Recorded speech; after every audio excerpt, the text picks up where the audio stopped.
point, Lorna. Oh, here's a little surprise. The famous writer Alan Wake just walked in. Folks, I'm gonna see if I can talk him into an interview. Come on in, Mr. Wake. Oh, I'm so glad you could find the time to do this, Mr. Wake. Nowhere to run now, Dan Brown. You back away from me. Don't hurt it.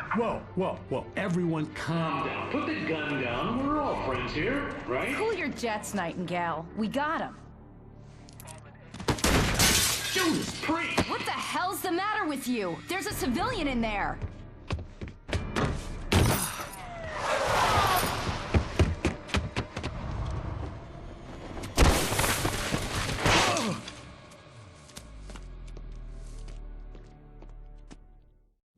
I'll get you yet, even if it kills me, you hear me? You hear me, H.P. Lovecraft? I had fallen off so many cliffs it was ridiculous. That's what you get for naming a book The Sudden Stop. It was probably good I hadn't had the chance to tell Maine where I was going. I'd have to lose the cops and find my own way to the mine.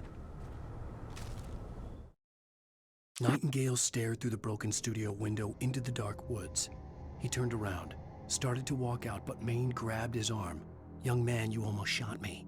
You don't shoot off rounds at people like that. What's the matter with you?" Nightingale shook his arm free, marched out.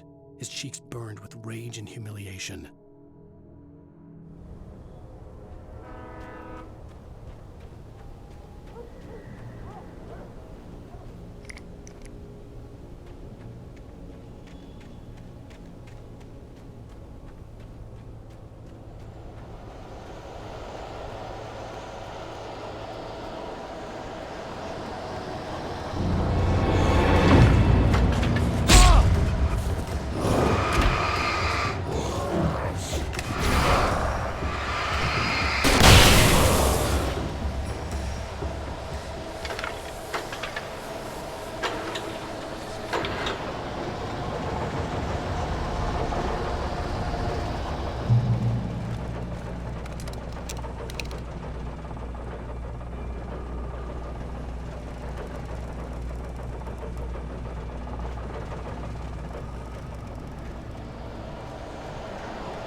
Danny had stepped out, but what stumbled back in was something else. Something alien.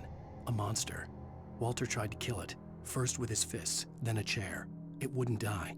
Instead, it kept coming, unaffected by the beating it had taken. After Walter managed to kick it down the cellar stairs, fear took over. He ran, got behind the wheel, gunned the engine. The booze wouldn't make him forget, but he knew he had to try.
was no sensible reason for the power company work lights to be here.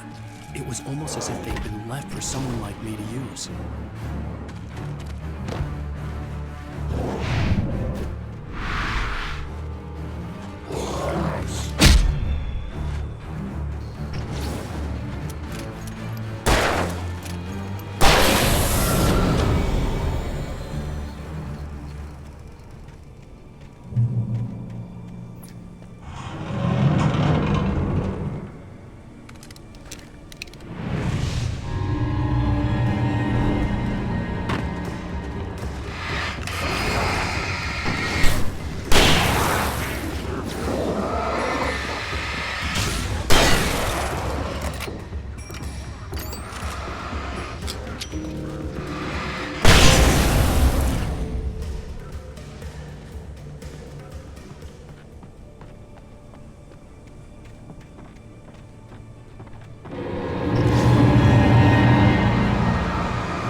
The bulldozer's engine roared to life. Mud and rocks flew as it fought for traction.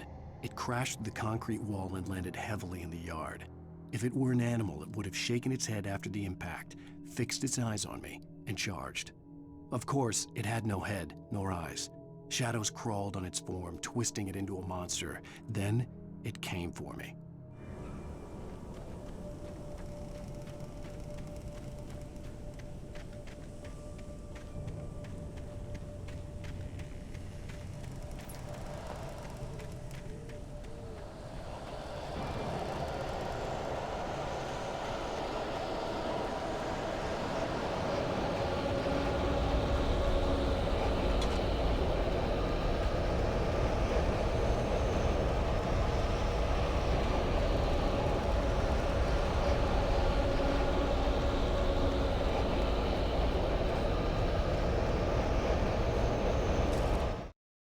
Sarah trusted her gut, and her gut said Agent Nightingale was an asshole. He felt wrong, and it wasn't just the smell of stale booze. It was in the way he flashed his badge, pulled rank, the look in his eyes when he wanted answers. Where was Alan Wake? What was this about an accident? Where was his wife? And most importantly, why did she let Wake go? He wouldn't answer her questions. Federal business was all he'd say.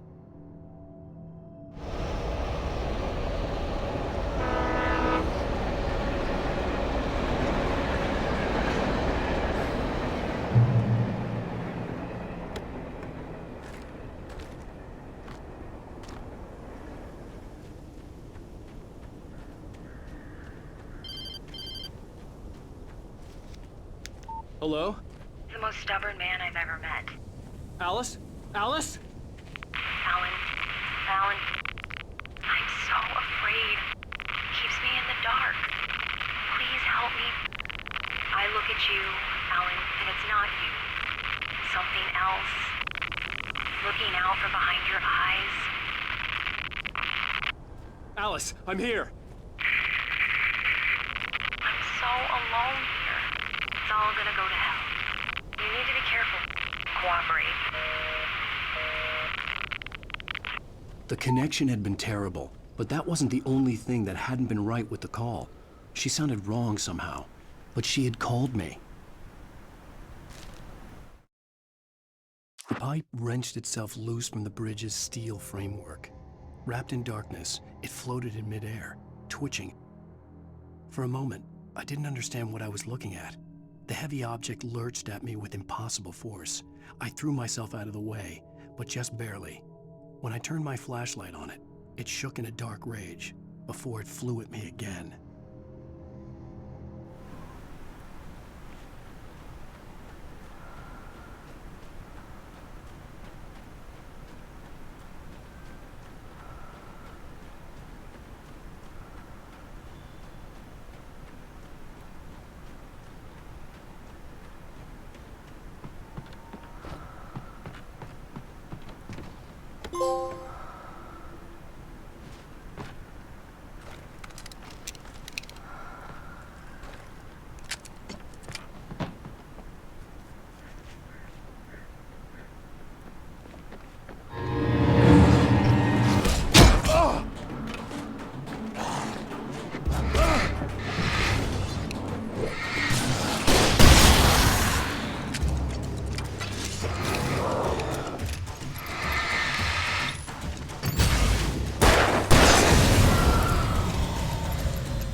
I could see a railway bridge up ahead, and a warehouse of some sort on the opposite shore. I hoped I could find a car from there.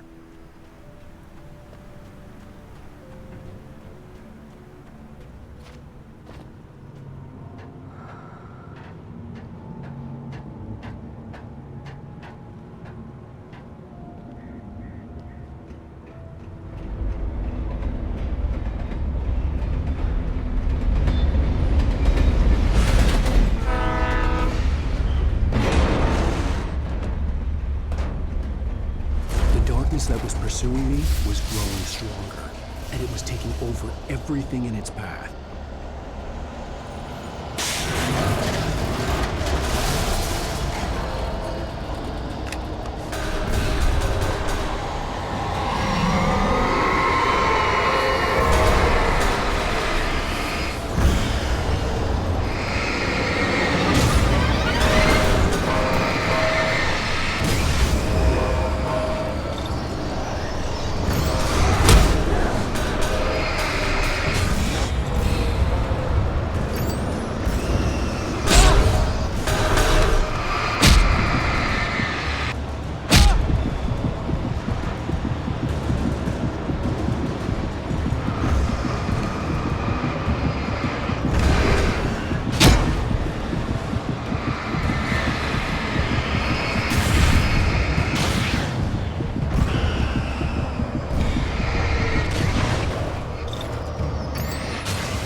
I slammed the door shut right in his smug face. He pleaded for me to open the door. True to form, the asshole actually thought I would obey. I had no sympathy left, no guilt either, not for him. I took a moment to savor the scream.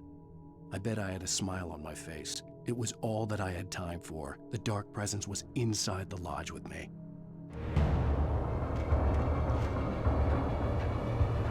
As a teenager, just starting to get interested in writing, Stephen King had been a source of inspiration to me. I thought about all the inanimate objects that had come to life in his books. No one is safe in a good horror story. Certainly not the protagonist. That's what makes them fun. This was anything but. The darkness could possess anything, and it was getting closer.